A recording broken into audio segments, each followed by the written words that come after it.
we are witnessing the dawn of FinTech. The Financial Stability Board defines FinTech as technologically enabled financial innovation that could lead to new businesses, to new products, new ways of competing in the market with a significant material impact, hopefully to the benefits of consumers. So why now? Why in 2018? Well, FinTech is enabled by the availability of computing power, by intelligent algorithms, massive amounts of data, cloud storage facilities, and the fact that we're all carrying around with us mobile devices that allow us to interconnect with each other every time, at any moment, any place. FinTech holds the promise to disrupt established financial intermediaries. It holds the promise to reduce the market power of large, big banks, some of which still can be considered too big to fail. But of course, some of which are also too big to rescue.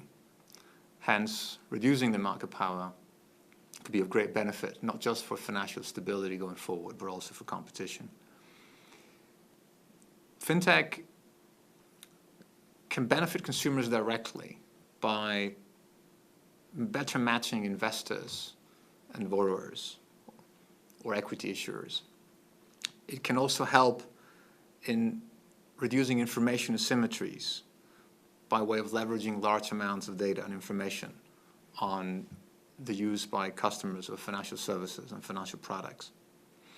So it can reduce the cost of finance, of intermediation, financial intermediation. Mobile payments can be made directly from our mobile phones through different instant messaging apps or email.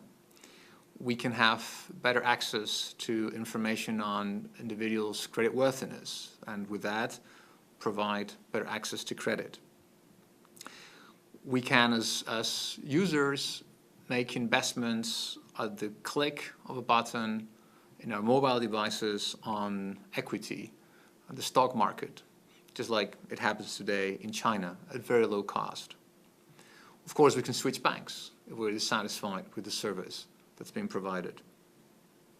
In addition, FinTech allows those companies who are at the forefront of financial innovation to bypass old antiquated regulation that is there just to protect the interests of incumbents.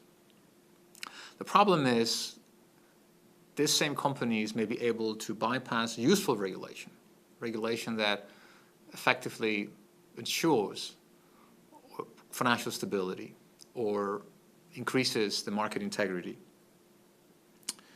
Now, from a pure competition perspective, I can think of three scenarios evolving. One where FinTech companies penetrate the market, focus on customized services for individual customers, leading to significant fragmentation. This will increase choice, will reduce prices, but there may be consequences for financial stability and market integrity, data privacy, and essentially individuals' understanding of the financial services that are available and that they're better suited for them. Another scenario is that banks, large established banks, acquire these FinTechs and the business models that prove to be successful and adapt them and integrate them in order to increase their efficiency and hopefully provide better financial services and products to their customers. The problem there is that the promise of increased competition may not materialize. But there's a third scenario. In the United Kingdom, following the Payment System Directive number 2, which obliges banks to provide access to the financial data that they hold on their customers, provided the customers provide an authorization. The United Kingdom, they've taken that one step further, and they have standardized the application, the APIs that will ensure that third parties with the authorization of customers can access to whole wealth of financial information, financial transactions that the customers are undertaking. This would allow these third-party apps to to facilitate provide money management services, to provide better investment services, and better credit opportunities. But at the same time, it allows big tech companies such as Google and Amazon and Facebook to access all that information.